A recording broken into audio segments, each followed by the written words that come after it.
പെരിങ്ങളം ന്യൂസിലേക്ക് സ്വാഗതം. അനശ്വര രക്തസാക്ഷി കവിയൂർ രാജന്റെ 45-ാം രക്തസാക്ഷി ദിനാചരണം വിവിധ പരിപാടികളോടെ ചൊക്ലി സൗത്ത് കവിയൂരിൽ ആചരിച്ചു. ഈ കേരളത്തിലെ തലശ്ശേരി താലൂക്കിനെ ദത്തെടുക്കാൻ തീരുമാനിച്ചു. കാരണം 1936 മുതൽ ഈ മലബാർ മേഖലയിൽ RS സംഘപരിവാരം പ്രവർത്തിച്ചിട്ടും RSSന് ഒരുപാട് ശാഖകൾ ഉണ്ടായിട്ടും ഇന്ത്യയിൽ ഏറ്റവും കൂടുതൽ ശാഖകളുള്ള സംസ്ഥാനമാണ് കേരളം. എന്നിട്ടും RSSന് ഇവിടെ പിടിച്ചു നിൽക്കാൻ പറ്റുന്നില്ല. തലശ്ശേരി താലൂക്ക് അവർക്ക് എല്ലാവിധ തരത്തിലുള്ള സാമ്പത്തിക സഹായം നൽകുന്ന പുത്തൻകൂറ്റുകാരായ പ്രമാണിമാർ ഈ തലശ്ശേരി താലൂക്കിൽ ഉണ്ടായിരുന്നു.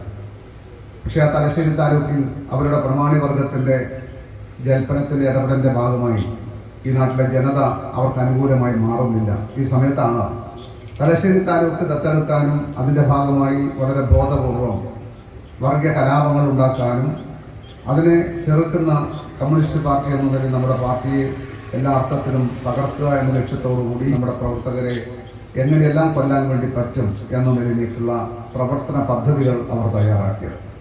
അനശ്വര രക്തസാക്ഷി കവിയൂർ രാജന്റെ 45-ാം രക്തസാക്ഷിത്വ വാർഷിക ദിനം ചൊക്ലി സൗത്ത് കവിയൂരിൽ ആചരിച്ചു.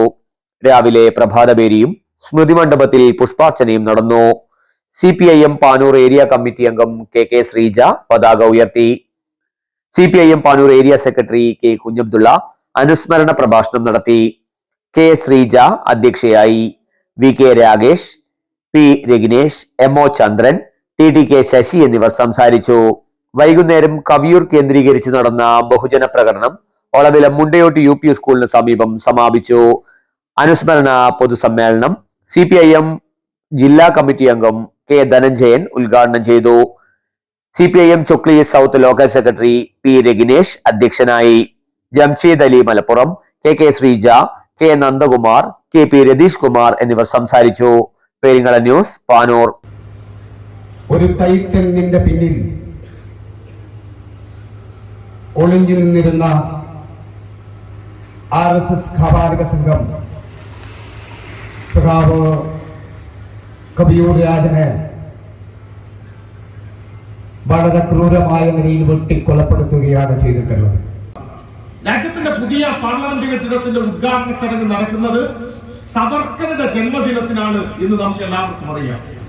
നമ്മുടെ രാഷ്ട്രപിതാവിനെ കൊന്നുതള്ളിയതിന്റെ പേരിൽ ജസ്റ്റിസ് കപൂർ കമ്മീഷൻ ഏഴാം പ്രതിയായി ജസ്റ്റിസ് കപൂർ കമ്മീഷൻ കണ്ടെത്തിയ രാജ്യത്തിന്റെ രാഷ്ട്രപിതാവിന്റെ കൊലയാളി സംഘത്തിന്റെ ഏറ്റവും പ്രധാനപ്പെട്ട ബുദ്ധിപരമായ ശക്തിയായി പ്രവർത്തിച്ച ഗാന്ധി വധത്തിൽ ഗാന്ധിയെ കൊന്നതാര് എന്ന ചോദ്യത്തിന്റെ ഒറ്റ വാക്കിലെ ഉത്തരമാണ് ഗോഡ്സെ.